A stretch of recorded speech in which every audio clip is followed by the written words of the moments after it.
નમસ્તે સ્ટુડન્ટ્સ, ધોરણ 12 chemistry chapter number 3 વિદ્યુત રસાયણ તેમાં નર્નસ્ટ સમીકરણ આજે આપણે જોવાના છીએ. તો નર્નસ્ટ સમીકરણ જે છે તે નર્નસ્ટ નામના વૈજ્ઞાનિકે આપેલ છે. આપણે એક વિદ્યુત ધ્રુવ પર થતી પ્રક્રિયા જે છે તે લઈએ, જનરલ પ્રક્રિયા લઈએ.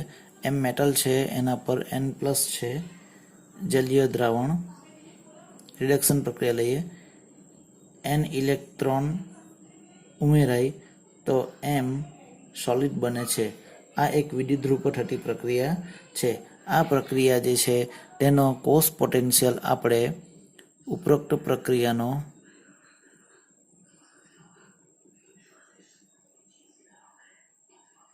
કોષ પોટેન્શિયલ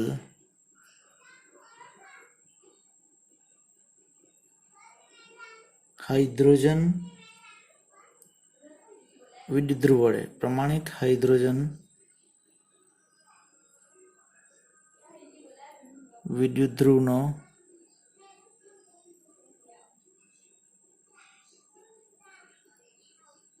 સંદર્ભ લઈને શોધી શકીએ છીએ. આવું આપણને નર્નસ્ટે કહ્યું હતું. હવે આ પ્રક્રિયા જે છે તેને આપણે રિડક્શન પોટેન્શિયલ લખીએ તો રિડક્શન કોનું થાય છે? N+ જે છે તેનું M માં થાય છે, બરાબર. તો = શું આવશે? આ ડાયરેક્ટ સૂત્ર યાદ રાખજો, E0 M N+M - RT/NF ln નિપજની સાંદ્રતા એટલે મેટલ છેદમાં પ્રક્રિયકની સાંદ્રતા N+. ઓકે, N ઇલેક્ટ્રોન તો નહીં લેવાનું આપણે. આ થયું તમારું નર્નસ્ટ સમીકરણ. હવે ધાતુ મેટલ જે છે તે આ સોલિડ જે છે તે ઘન પદાર્થ માટે મેટલની સાંદ્રતા જે છે તે = 1 લેતા શું લખાશે? તો EMN+/M = E0 M N+/M - RT/NF ln 1/M આ રીતે થશે. હવે અહીં પદ જે છે તે આપણે લખી દઈએ. અહીં R બરાબર શું છે? તો R બરાબર વાયુ અચળાંક, T બરાબર તાપમાન, N બરાબર જે છે તે તો પ્રક્રિયા જે છે રિડક્શન પ્રક્રિયા તેમાં સંકળાયેલા ઇલેક્ટ્રોનની સંખ્યા, પ્રક્રિયામાં સંકળાયેલ ઇલેક્ટ્રોનની સંખ્યા, F ફેરાડે અચળાંક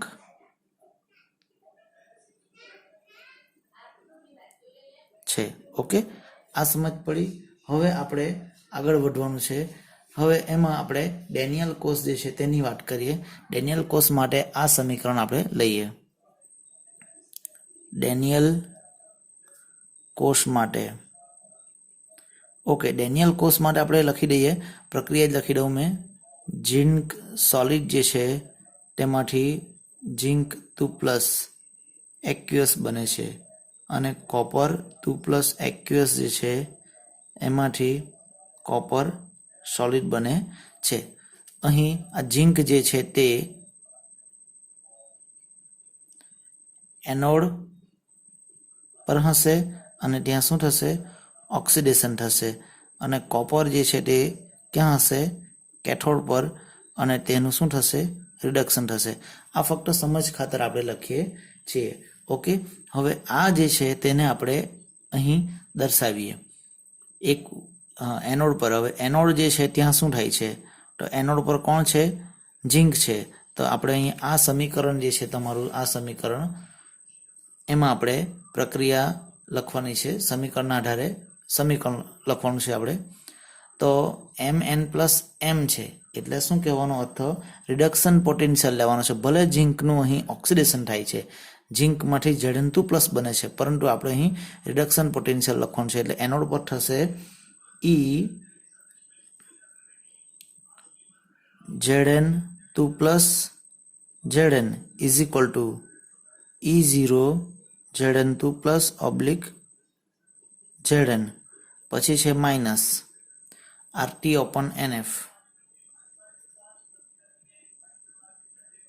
અહીં n બરાબર આપણે 2 લઈ લઈએ તો પણ ચાલશે, ન લઈએ તો પણ ચાલશે. પછી લઈ લઈએ ln, નિપજની સાંદ્રતા ભાગ્યા પ્રક્રિયકની સાંદ્રતા. તો અહીં તો તમારું શું આવશે? 1 જ આવશે, ભાગ્યા Zn2 પ્લસ. ઓકે, એ જ પ્રકારે કેથોડ પર શું થશે? કેથોડ જે છે એના માટે આપણે લખવાનું છે. તો કેથોડ માટે શું આવશે? E copper 2 plus oblique copper is equal to E0 copper 2 plus copper minus RT upon NF ln 1 upon copper 2 plus માંથી copper એટલે અહીં છેદમાં આવશે copper 2 plus આવશે. ઓકે, ચાલો હવે નવું સ્ટેપ, કોસ પોટેન્શિયલ.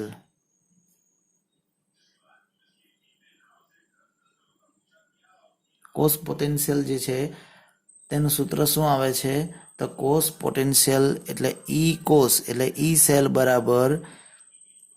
બરાબર E reduction cathode minus E reduction anode. આવું આપણે લાસ્ટ ટાઈમ શીખ્યા છીએ.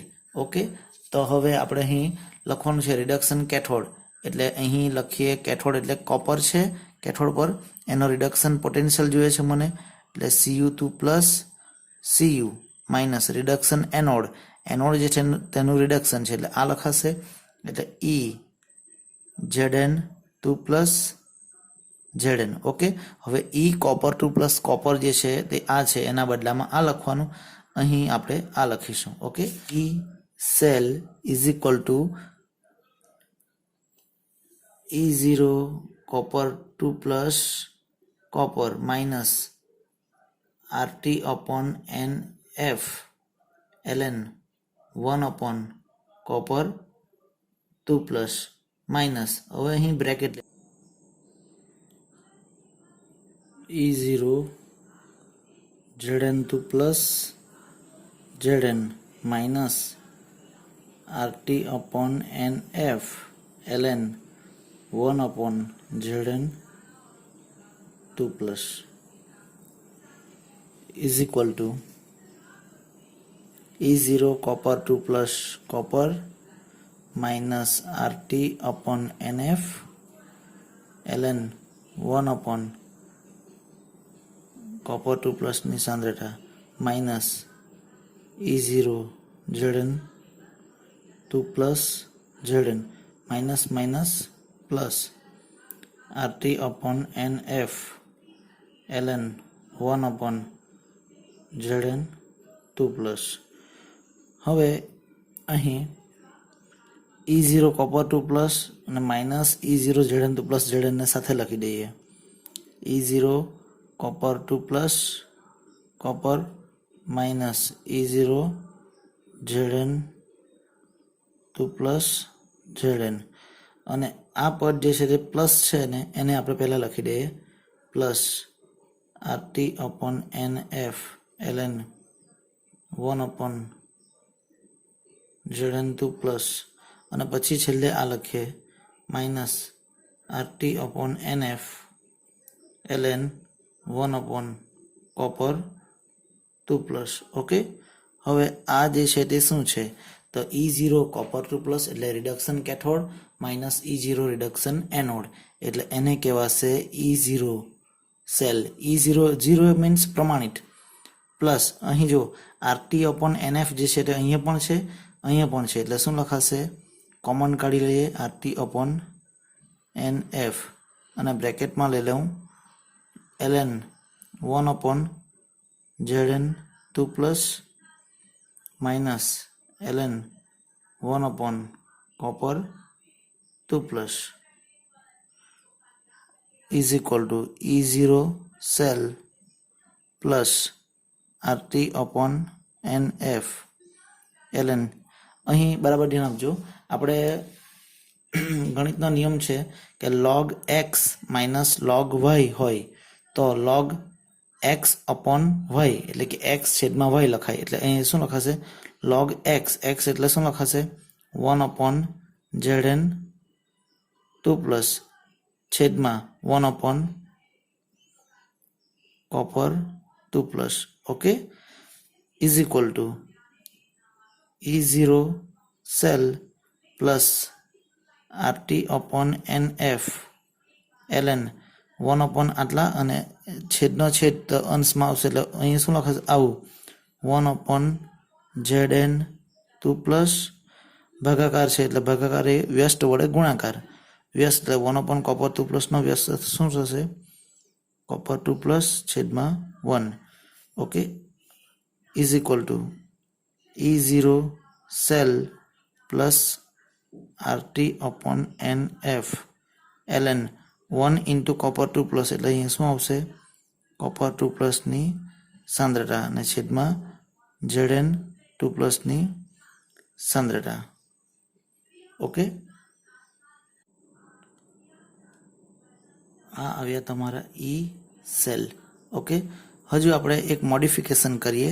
ઈ cell is equal to E0 cell. હવે અહીં આપણા પર નર્નસ સમીકરણ જે છે તે આ પ્રકારે છે. જુઓ, E reduction potential is equal to E0 reduction potential minus છે અહીંયા, તો આપણે પણ અહીંયા માઇનસ લાવીએ એટલે અહીં લખાશે માઇનસ. પછી શું લખાશે? તો RT upon NF જે છે તેને એઝ ઇટ ઇઝ રાખું છું ln. જો અહીં એક વસ્તુ યાદ રાખો, log x છેદમાં y હોય અને એને જો આપણે log y ના છેદમાં x લખીએ ને તો આગળ માઇનસ લખવા પડે. ગણિતનો નિયમ છે. કેવી રીતે આવશે? તો એ વ્યસ્ત લીધો છે એટલે 1 upon કર્યા છે. આ યાદ રાખી મૂકો તમે, આ નિયમ છે, મેથ્સનો નિયમ છે. એટલે અહીં શું લખાશે? zn2 પ્લસ જે છે તે અંશમાં જશે અને copper 2 પ્લસ જે છે તે છેદમાં આવશે. ઓકે, ચાલો, આ થયું તમારું નર્નસ સમીકરણ. શાના માટે? ઝિંક કોપર સેલ માટે, એટલે કે ડેનિયલ કોષ માટે. હવે અહીં આપણે વેલ્યુ મૂકીએ. E cell is equal to E0 cell minus આરની વેલ્યુ છે 8.314 જૂલ પર કેલ્વિન પર મોલ. ટેમ્પરેચર 298 કેલ્વિન તાપમાન લઈએ. n બરાબર અહીં 2 ઇલેક્ટ્રોન સમાયેલા છે. પ્રક્રિયામાં આપણે જોયું છે આગળ. f 96,500 કુલંબ લેવાના છે, પરંતુ આપણે 96,487 એક્ઝેક્ટ વેલ્યુ લેવાની છે.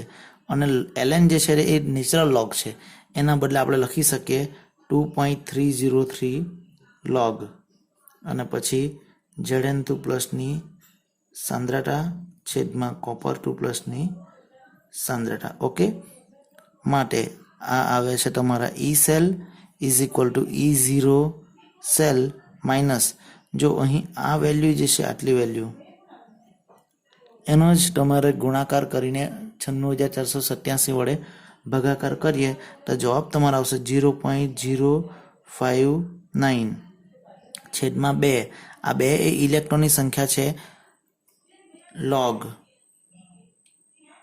zn2 પ્લસ છેદમાં copper 2 પ્લસની સાંદ્રતા. આ સમીકરણ જે છે તે તમારે એક્ઝામ્પલ માટે કામનું છે. ઓકે, અહીં યાદ શું રાખવાનું? તો ઈ સેલ કોષ પોટેન્શિયલ બરાબર પ્રમાણિત કોષ પોટેન્શિયલ માઇનસ 0.059 છેદમાં 2. આ 2 એ ઇલેક્ટ્રોનની સંખ્યા છે. અહીં આપણે જનરલ તરીકે n પણ લખી શકીએ. આપણે ઝિંક કોપર કોષ લીધો છે ને એટલા માટે 2 લખ્યા છે. log zn2 પ્લસની સાંદ્રતા ભાગ્યા copper 2 પ્લસની સાંદ્રતા. આ જ પ્રકારે આપણે કોઈ પણ તમને વિદ્યુત ધ્રુવ આપ્યો હોય તો તમારે અહીં યાદ શું રાખવાનું? કોષ પ્રક્રિયા લખે ત્યારે કોષ પ્રક્રિયામાં જે નિપજ જે છે તેની સાંદ્રતા ભાગ્યા પ્રક્રિયકની સાંદ્રતા. એટલે શું યાદ રાખવાનું? E cell is equal to E0 cell minus 0.059 by n log નિપજની સાંદ્રતા ભાગ્યા પ્રક્રિયકની સાંદ્રતા. નિપજની સાંદ્રતા કેવી રીતે? તો આપણે પ્રક્રિયા લખી છે અહીંયા શરૂઆતમાં. જુઓ આ પ્રક્રિયા Zn solid plus copper 2 plus aqueous it gives Zn2 plus copper solid. તો નિપજમાં Zn2 plus છે ને કોપર છે. કોપર સોલિડ માટે 1 લેવાના, એટલે આ તો 1 લેવાના અને આની સાંદ્રતા એટલે આ નિપજની સાંદ્રતા થઈ ભાગ્યા પ્રક્રિયકમાં આની 1 લેવાની, આની આપણે સાંદ્રતા ગણવાની છે એટલે copper 2 plus ની સાંદ્રતા. તો ખ્યાલ આવશે. આ થશે તમારું નર્નસ સમીકરણ ડેનિયલ કોષ માટે. બરાબર, ખ્યાલ આવશે. હજુ બી જનરલ એક બનાવ્યું તમને જે તમારે દરેક માટે યાદ રાખવાનું. E cell is equal to E0 cell minus 0.059 by n એટલે ઇલેક્ટ્રોનની સંખ્યા લોગ નિપજની સાંદ્રતા ભાગ્યા પ્રક્રિયકની સાંદ્રતા. ઓકે, આ તમારે જનરલ યાદ રાખવાનું, એક્ઝામ્પલ માટે બહુ જ કામ આવશે.